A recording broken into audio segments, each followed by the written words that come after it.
Hello, welcome to a new lesson in differential equations and in Fourier analysis. Today we want to find the green function associated to the harmonic oscillator differential equation, and we are going to do it by using the Fourier transform. Okay, so we are going to start by remaining what is the Lagrangian of the harmonic oscillator. We know that it has the next shape. It is a function of x and x dot, and it is 1/2 times m times x dot squared, and then minus 1/2 kx squared.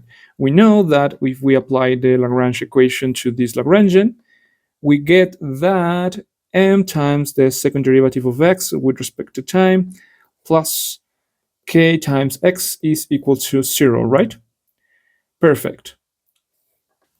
So in this case, we are going to generalize a little bit this differential equation by saying that it will be not homogeneous. We will take the next structure. We will have m times the second derivative of x with respect to time plus kx equals to some function of the time f. Okay, perfect. So with this differential equation, we can see that it has the next structure. It is L times some function, let's say u of x equals to f of x. I mean that these two differential equations have the same structure because L is a linear differential operator. Maybe as an example, it can be, I don't know, the third derivative with respect to x plus 5 times the first derivative with respect to x. Maybe, or any operator of this form.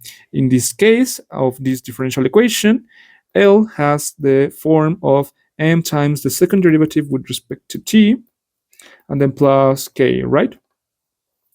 The thing here is that we know that associated to these kind of differential equations, we know that there exists a green function that allows us to write the solution of the differential equation in the next form. We know that it is u of x equals to the integral over the region of definition of the green function here, and then times f of x prime dx prime. I recommend you to watch our recent lessons in the green function theory because we show that if we have a differential equation of this form, then this thing over here is a solution to the differential equation. Okay. Other thing that it is important is that if we have this differential equation, then we can associate another differential equation for the green function of the form L applied to G equals to the Dirac delta, which is actually the property that defines the green function. Okay, so this is just a quick recap for you to remind what is the green function about, just the basic idea around it, because we are going to use actually this thing that we have here to construct the green function. Okay, so we begin from this equation that we have here. Okay, so we know that given this structure, we can find a differential equation of this form. So from this structure, the differential equation for our green function will be the next. M times the second derivative. In this case, it will be a partial derivative because the green function will be of two variables, right? Like this, and then plus k times a g is equal to the Dirac delta. Okay, perfect. So yeah, this is the differential equation that we are going to work with. Just to simplify, we can divide by m to have the second derivative of g with respect to time plus k divided by m times the green function equals to 1 divided by m, the Dirac delta t minus t prime. In this case, you should know that we often call omega naught squared to be equal to k divided by m. So this element will be seen as omega naught squared. Perfect. Okay. By this step, we know that usually when we work with this kind of differential equations, we use the Fourier transform to try to solve them. Okay, So first, using the Fourier transform, we are going to define what is this about. So we have a green function that is a function of two variables, t and t prime. Okay, so one of these variables should be transformed to a new variable after making the Fourier transform. So we will have a new function that we will call g tilde. In this case, the variable that we are going to transform is obviously the time, t.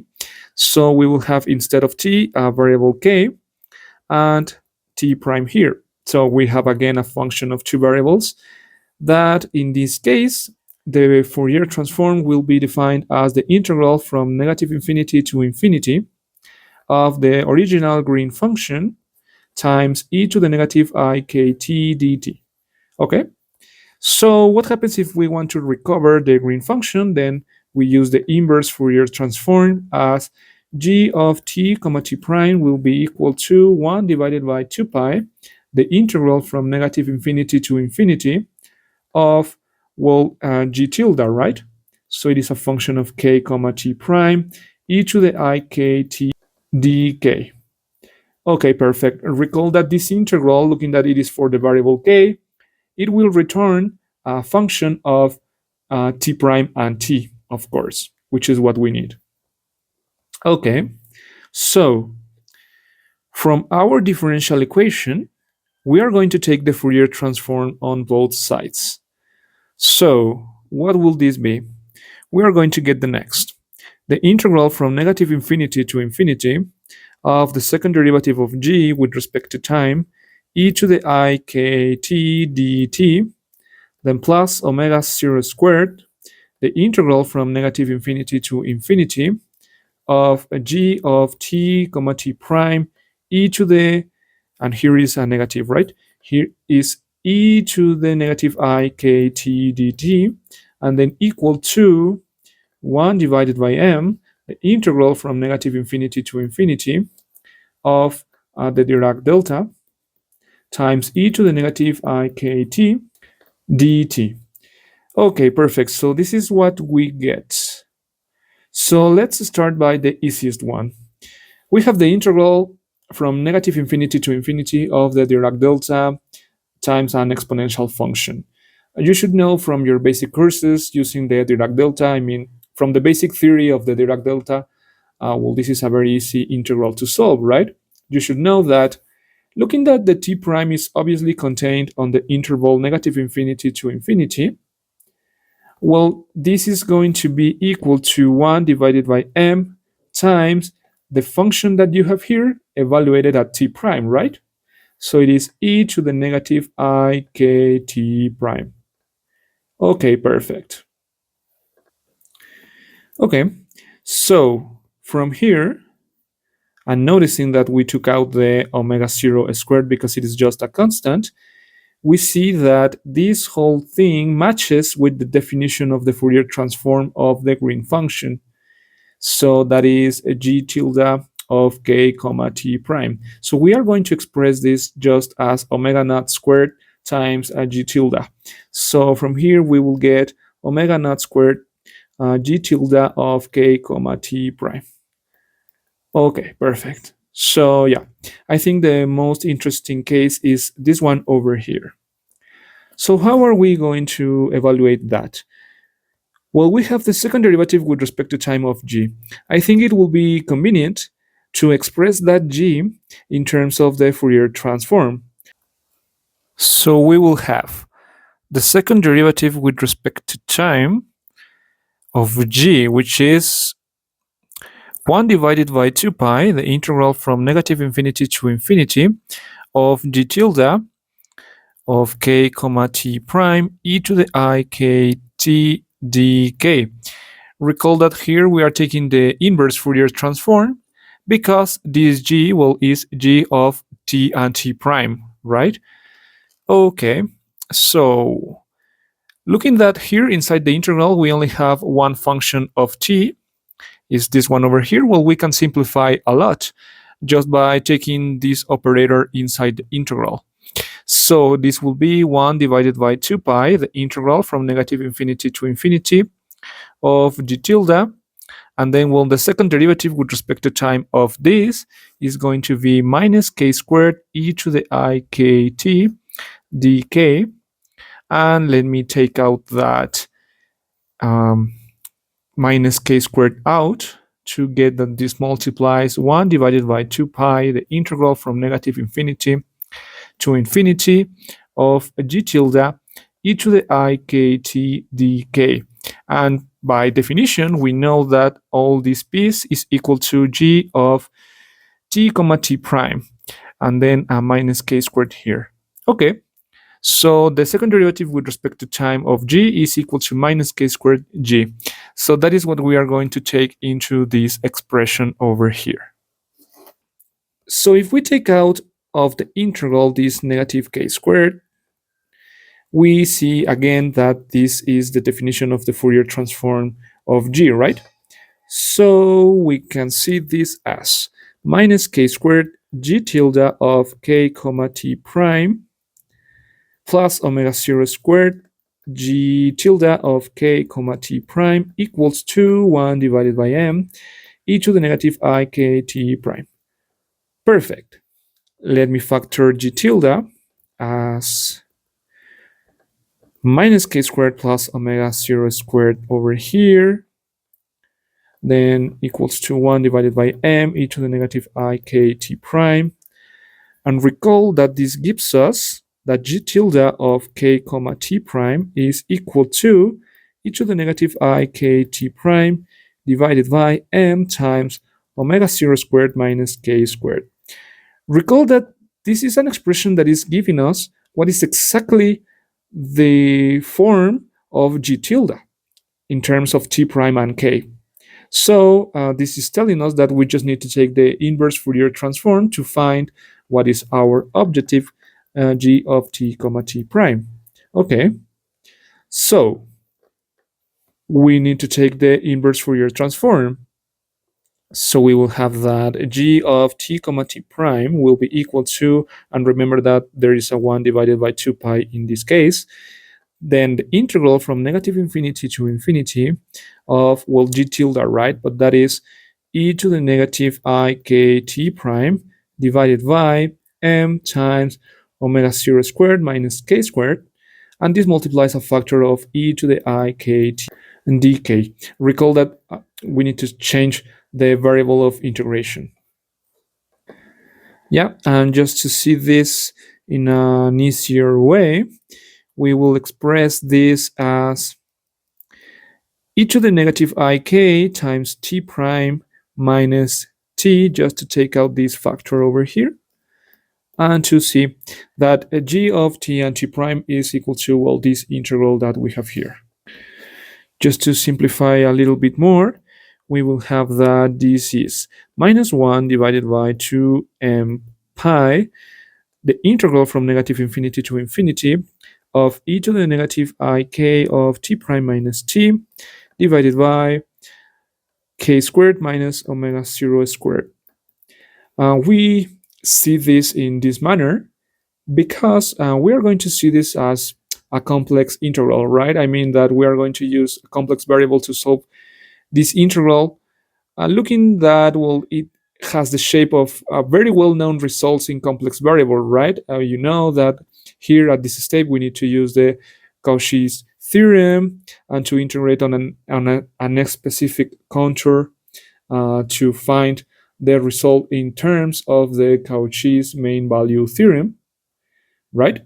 So what I'm saying is the next. We are going to see this as an integral over a contour of integration, now thinking in complex variable, okay?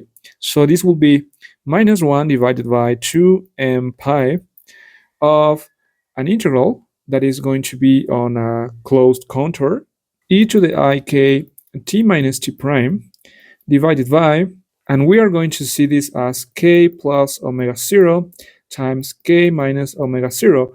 Here we can easily see that this function has two poles in omega 0 and minus omega 0, right? Again, this is an integral of dk. So notice that we changed the limits of integration to a closed integral, on a specific contour that it will be defined in the next way. We are going to put this here in minus omega 0 and plus omega 0 here, where this is the axis for the real part of k, and this is going to be for the imaginary part of k. You should know that we construct a contour that is convenient for our process of integration, right? So our contour of integration will be the next. Let me write it in red.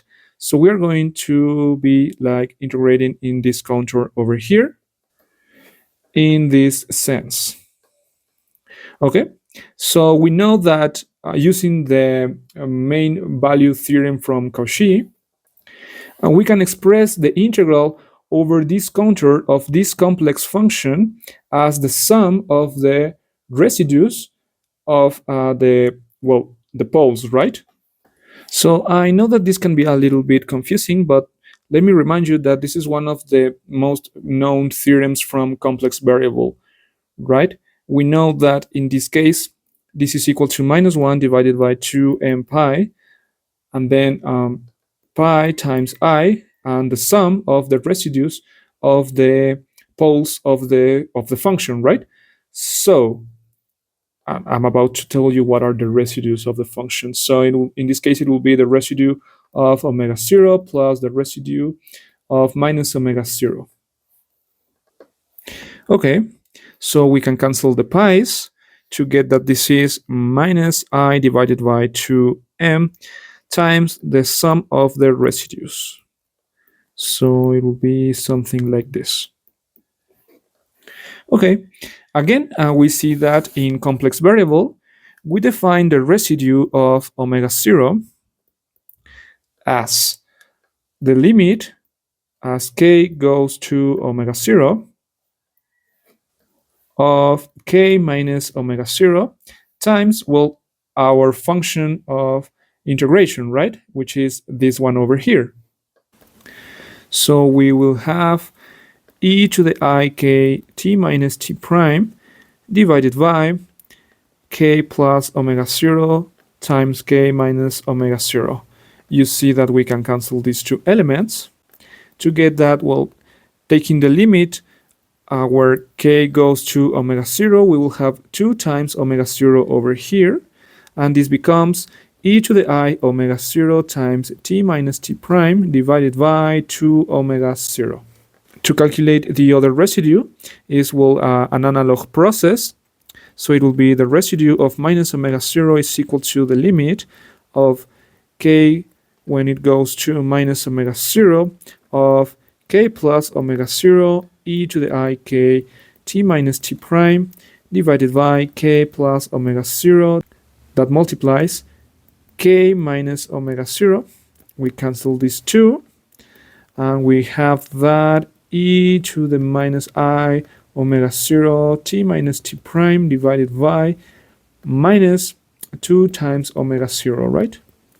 Okay, so I think that with these two results, we are able to construct the green function, right? Because we mentioned that, well, the green function was equal to this integral that we set that it is equal to minus I divided by 2m times the sum of the residues that we just found.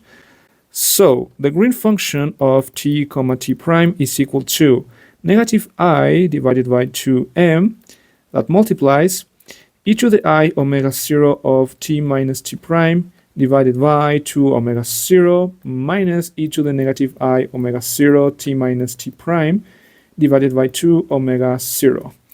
Okay, so I think that this has a very similar structure to the sine function, right? First of all, let me take out this omega 0 out as a common factor here.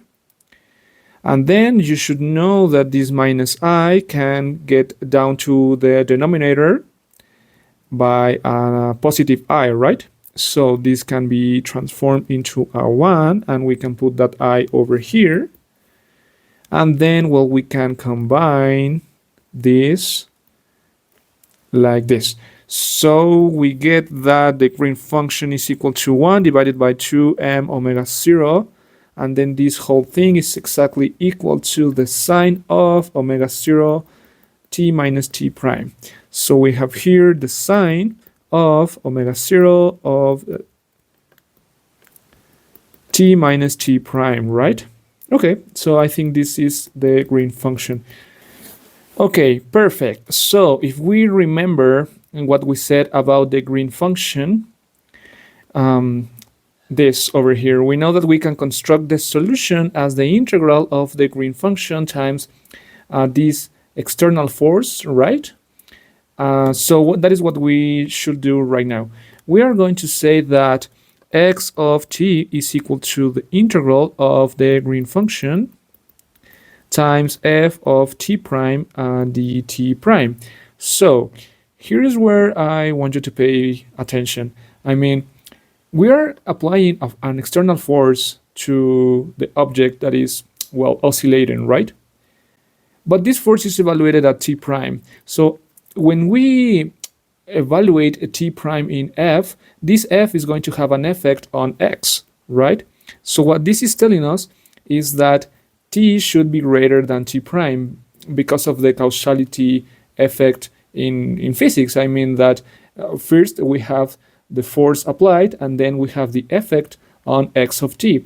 So this is telling us that a condition that we need to consider to define the green function is that t minus t prime should be greater than 0. Okay, so a mathematical way to express that on our green function is that g of t comma t prime will be the sine of omega 0 times t minus t prime divided by 2m omega 0 should multiply the Heaviside function on t minus t prime, where you should know that the Heaviside function is defined as 1 if t minus t prime is greater than 0 and 0 otherwise. I mean that this is telling us that if t minus t prime is not greater than 0, this green function is not valid and will be equal to 0. So just when this condition is satisfied, then we will have this expression to be our green function. So given this green function that we just found, the solution of the differential equation of the harmonic oscillator with an external force, in this case I should say that this is capital F, well, the solution is given by this expression. It's this integral over t prime of the green function times, well, that function f that, well, it can have any shape. I mean, so in this case, the solution will be as difficult as this f complicates the integral. I think that now it is very well understood how to find the green function using the Fourier transform.